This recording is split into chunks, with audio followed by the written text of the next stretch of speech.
우리가 오늘 본 시편 전체를 읽어드렸는데, 이 시편은 시편 150편 전체 중에서 가장 위대한 시라는 평가와 함께 이 세상의 최고의 서성시 중 하나라는 찬사를 받고 있습니다.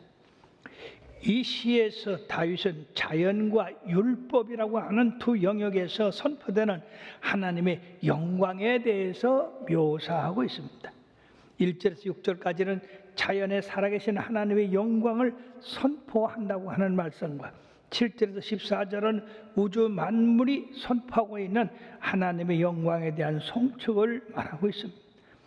저자는 태양과 율법의 공의적 특성의 비교를 통해서 모든 피조물이 창조주 하나님의 섭리를 벗어날 수 없음을 말하고 있습니다.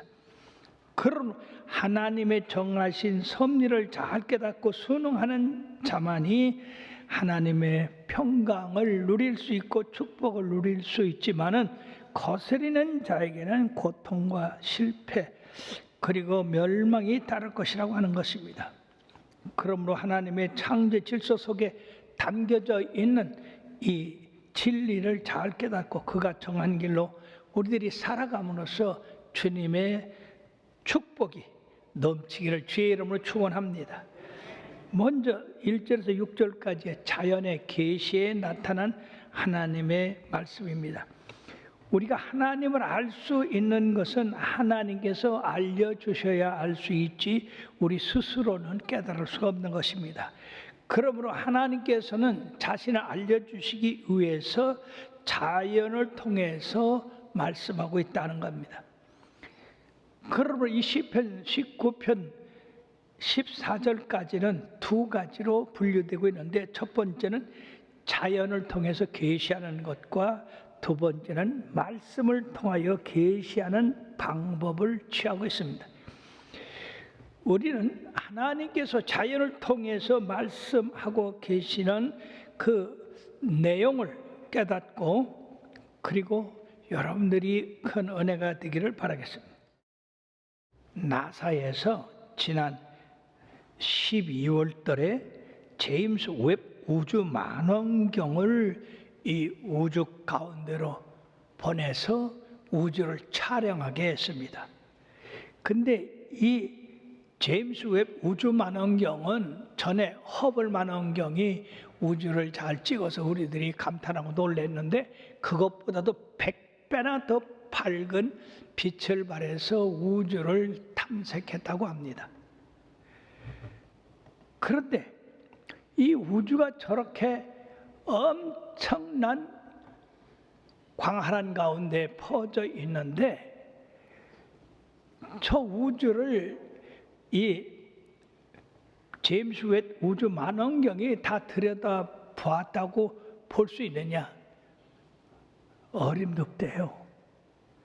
저렇게 그 몇백 광년 가야 도달하는 이 별들도 얼마나 더 큰지 얼마나 더 넓은지 우리 인간의 머리나 눈으로는 측량할 수가 없다고 하는 것입니다. 특히 현대 관측이 가능한 우주에만 1700억 개의 이상의 은하가 있다고 하고, 작은 은하 하나만 하더라도 최소 1000만 개에서 100조 개의 별들과 행성으로 구성되어 있는 것이 우주라고 합니다. 우리 은하 속의 별들의 거리만도 1000광년, 빛이 1000년 달려가는 그 거리에 있다고 하니 저 지금 동그란 것이 우리 행성이 소속되어 있는 우주인데 저기에 조그만 점 하나가 우리 태양계에 속하고 있는데 저기서 저 별들 사이도 달려가는데 1000년이 빛으로 가야 된다고 그래요. 그러니까 이 우주가 얼마나 광활합니까? 측량할 수가 없습니다. 이것을 우리들이 깨닫고 우리 하나님을 찬양하고 영광 돌리는 것이 당연한 것입니다. 뿐만 아니라 이 땅에는 우리 하나님이 지으신 그 창조물 가운데 식물과 동물이 약 12만 종 이상이 있다고 그래요.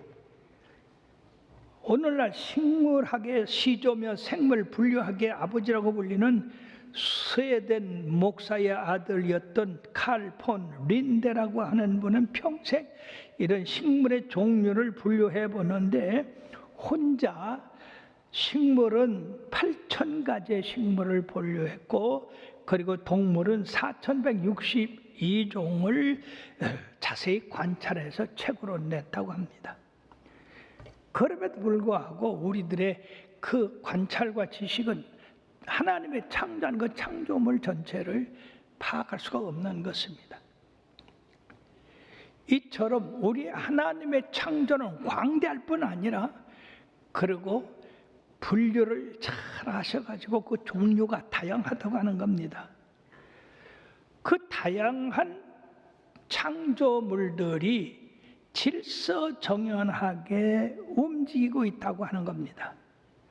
즉 낮과 밤이 계속되고 밀물과 썰물이 계속되고, 우리들이 낮에는 일하고 밤에는 자는 일들이 계속되는 이런 질서를 하나님이 정해 주셔서 우리 사람들은 이 질서를 깨닫고 그 질서 안에 행동함으로써 평안을 누리며 살게 되지만은, 그 질서를 거슬릴 때는 어려운 일을 당합니다. 예를 들어서 물이 높은 데서 아래로 떨어지는데 우리들이 이것을 이용해서 댐을 막아서, 그리고 그 물의 힘으로서 발전을 일으켜 전기를 일으키고 있습니다.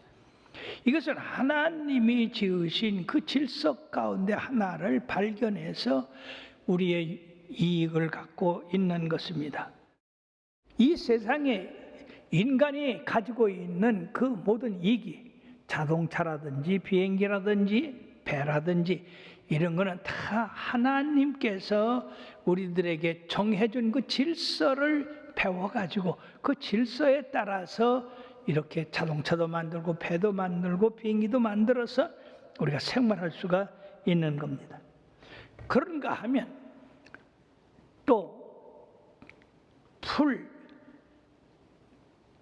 그 외 동물들 이런 데 좋은 약이 있을 수가 있는데, 그걸 발견해서 또 사람들의 병을 고치고 건강을 유지할 수 있도록 하는 것입니다. 결국에는 말이에요, 이러한 운행을 통해서 하나님의 질서가 이 세상에 이루어지고 있지만은, 결국에 먼저 난 사람, 먼저 난 짐승, 나무들은 하나님이 정해진 수완을 살다가 사라지고 맙니다. 흙으로 돌아갑니다. 그래서 하나님께서 지으신 이 자연을 통해서는 우리들이 하나님의 광대하심과 하나님의 그 다양하심과 그리고 질서와, 그리고 하나님께서 이 인간들을 이제 어떻게 끝나는가 하는 것을 가르쳐주고 있는 것입니다.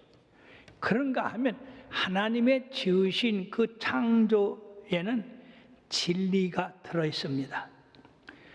그 진리는 아주 정확하고 변함이 없기 때문에 우리들이 신뢰할 수가 있는 건데, 그 가운데는 종의 법칙이라는 게 있습니다.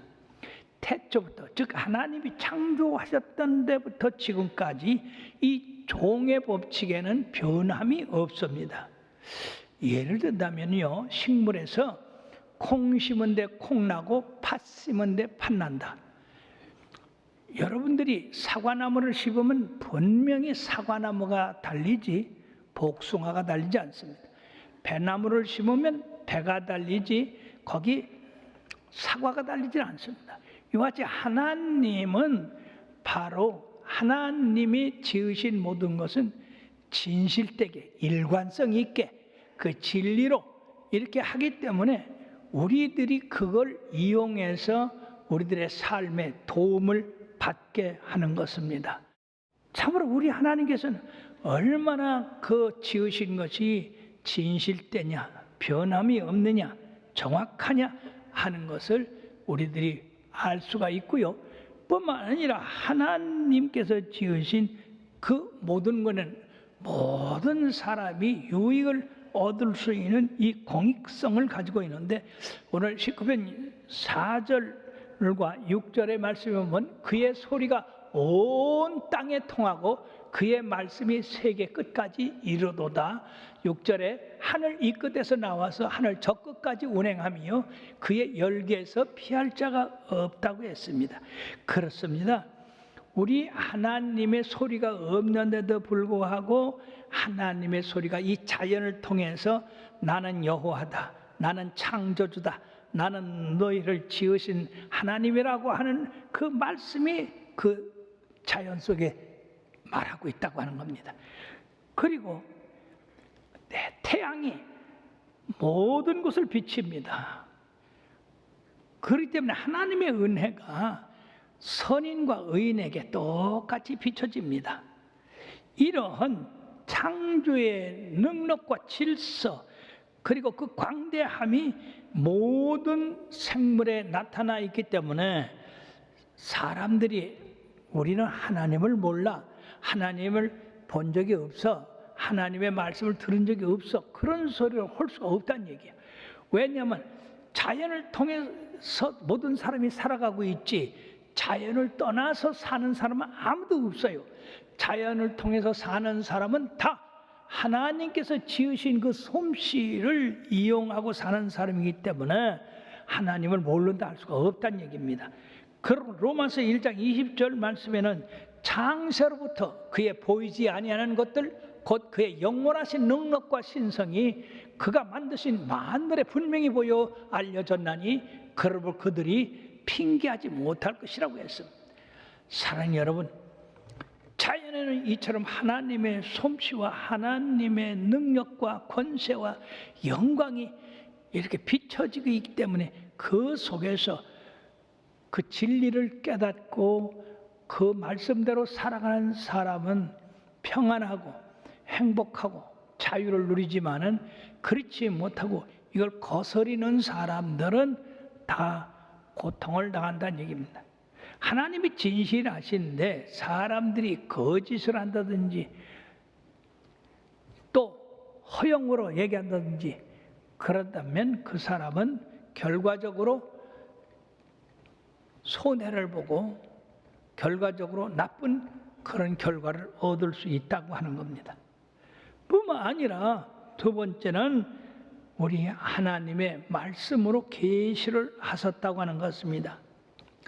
하나님은 자연을 통해서 하나님의 신비와 하나님의 영광을 그 속에 나타내고, 그러므로 사람들이 그 하나님을 발견하고 그 하나님의 법칙을 발견하고 그 뜻대로 살아가는 그런 마음을 가져야 됨에도 불구하고 하나님을 발견하지 못하는 사람들이 너무나 많이 있다는 거예요.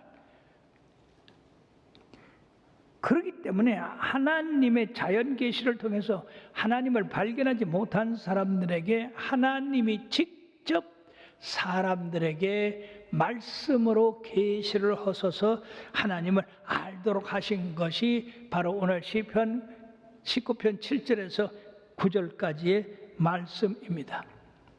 여호와의 율법은 완전하여 영혼을 소생시키시고 여호와의 증거는 확실하여 우둔한 자를 지혜롭게 하며 여호와의 교훈은 정직하여 마음을 기쁘게 하고 여호와의 계명은 순결하여 눈을 밝게 하도다. 여호와를 경외하는 너는 정결하여 영혼까지 이르고 여호와의 법도 진실하여 다 의로우니 정금보다 더 사모할 것이고 꿀송이보다 더 달다고 그렇게 말씀했습니다.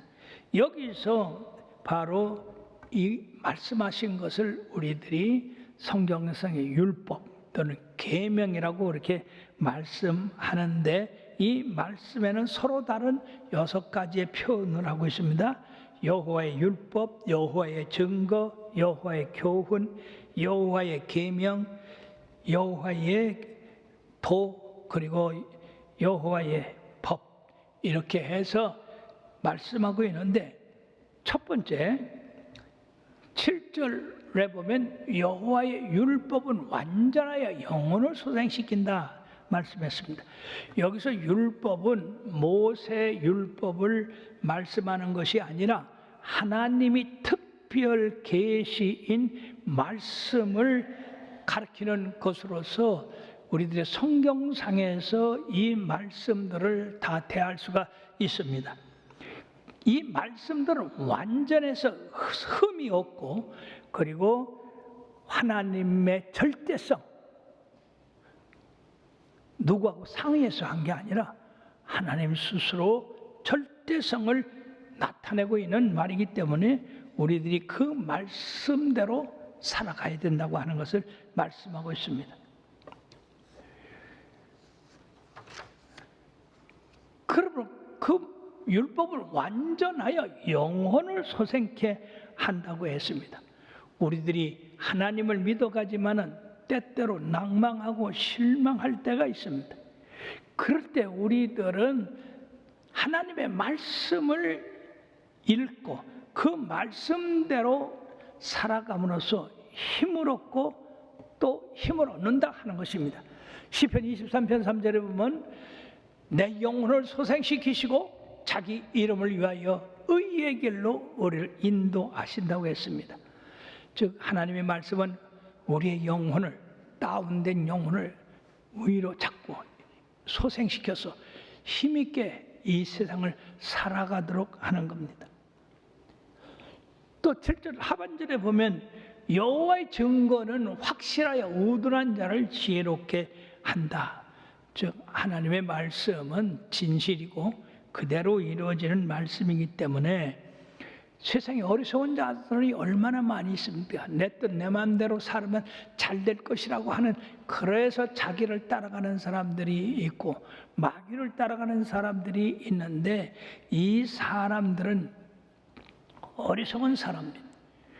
그러므로 어리석은 사람일지라도 하나님의 말씀을 가지고 나를 버리고 하나님의 말씀대로 살아가면 지혜로운 자가 된다고 하는 겁니다. 그리고 8절에 보면은 여호와의 교훈은 정직해서 마음을 기쁘게 한다 이렇게 말씀했어요. 하나님께서는 우리 마음에 양심을 두셔서 이 양심에 따라서 선한 일을 하고 착한 일을 하고 하면은 기쁩니다. 즐겁습니다. 그러나 이 착한 일을 하지 아니하고 거짓말한다든지 속인다든지 사기친다든지 그러면 불안과 두려움이 옵니다. 우리 하나님의 말씀은 정직하기 때문에 그렇습니다. 그러므로 시편 4편 1절에는 어리석은 자는 그의 마음에 이르기를 하나님이 없다 하도다. 그들은 부패하고 그 행실이 가증하니 선을 행하는 자가 없다. 그러면 이 다 결과가 어떻게 되겠습니까? 사랑하는 여러분들이요, 우리들은 하나님의 그 선하심을 따라서 우리들이 살아가면 항상 마음이 기쁜 거예요. 그러면 여러분들 마음이 기쁘면요 건강한 거 아니에요? 예. 특히 요새 얼마나 불안한 세상이 됩니까? 그런 가운데서 우리 하나님의 말씀을 붙잡고 사십시오. 그러면 여러분들 바로 하나님이 주시는 기쁨으로 건강을 얻게 될 줄 믿습니다. 여호와의 계명은 순결하여 눈을 밝게 한다고 했습니다. 이게 우리와 같은 말씀인데 하나님의 계명은 바로 순결하다, 깨끗하다, 불의한 것이 없다. 그렇기 때문에 우리들에게 영적 지식을 나타내 주어서 우리들이 밝히 하나님의 진리대로 살아갈 수 있는 그러한 의미가 된다고 하는 겁니다. 반대로 탐욕은 사람의 눈을 어둡게 합니다. 가룟 유다는 그 탐욕이 가득해서 그 눈이 어두워져서 사랑하는 예수님을 은 30에 팔았지 않습니까? 탐욕의 결과는 우상숭배요. 우상숭배의 결과는 멸망. 다섯 번째는 여호와를 경외하는 들은 정결하여 영원까지 이루고,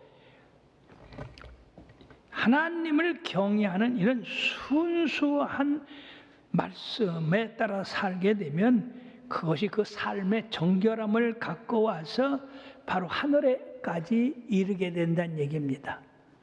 순전한 마음, 정결한 마음을 갖는 사람은 하나님의 인도를 받아서 하늘에까지 그가 올라간다는 얘기예요. 끝으로 여호와의 법도 진실하여 다 의로우니 금 곧 많은 정금보다 더 사모할 것이며 꿀과 송이꿀보다 더 달달하고 이렇게 말씀했습니다. 사랑하는 여러분이 세상에서 가장 가치 있는 게 뭡니까? 금은 보화 아닙니까? 그런데도요, 우리가 이 하나님의 말씀을 잘 지켜서 살아가면요, 그까짓 거 아무것도 아니에요. 다 없어지고 마는 겁니다. 그러나 하나님의 말씀은 세세토록 있습니다. 하나님의 말씀의 진리를 깨달으면 얼마나 기쁘고 얼마나 달고 묘합니까? 끝으로 다윗의 기도가 11절부터 14절까지 나와 있습니다. 또 주의 종이 이것으로 경고를 받고 이것을 지킴으로 상이 크니이다. 자기 허물을 깨달을 자 누구리요? 나를 숨은 허물에서 벗어나게 하소서. 또 주의 종에게 고의로 죄를 짓지 말게 하사 그 죄가 나를 주장하지 못하게 하소서. 그리하면 내가 정직하여 큰 죄과에서 벗어나겠나이다. 나의 반석이시여 나의 구속자이신 여호와여, 내 입의 말과 마음의 묵상이 주님 앞에 연락되기를 원하나이다.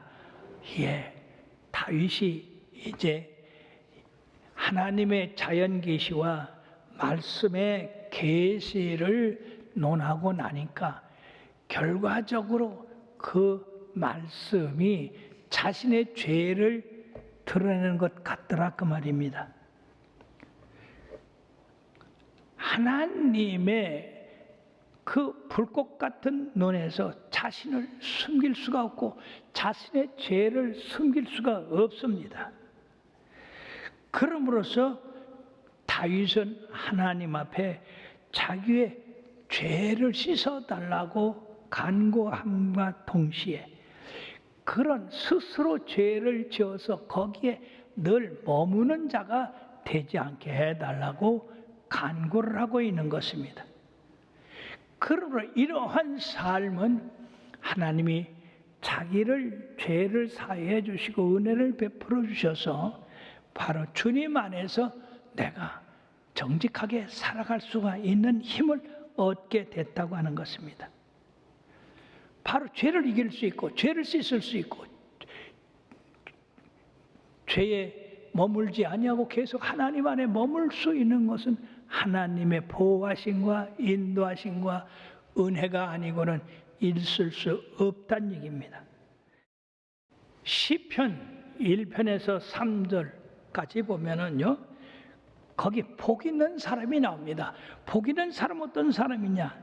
악인의 길을 따르지 않고 죄인의 길에 서지 않고 오만한 자의 자리에 앉지 아니하고 오직 여호와의 율법을 즐거워하여 주야로 묵상하는 자로다. 그는 시냇가에 심은 나무가 시절을 쫓아 과실을 맺으며 그 잎사귀가 마르지 아니함 같으니 그 하는 모든 일이 다 형통하리로다. 왜? 하나님의 지으신 창조의 질서에 의해서 그 진리를 따라서 살았기 때문에 형통한 삶을 살고 복을 받는 삶을 살게 되는 것이라는 것. 그러나 악인들은 그렇지 아니하며 오직 바람에 나는 겨와 같도다. 그러므로 그 악인은 심판을 견디지 못하고 의인들의 해중에 들지 못하리로다. 무릇 의인들의 길은 여호와께서 인정하시나 악인들의 길은 망하리로다라고 말씀하고 있습니다.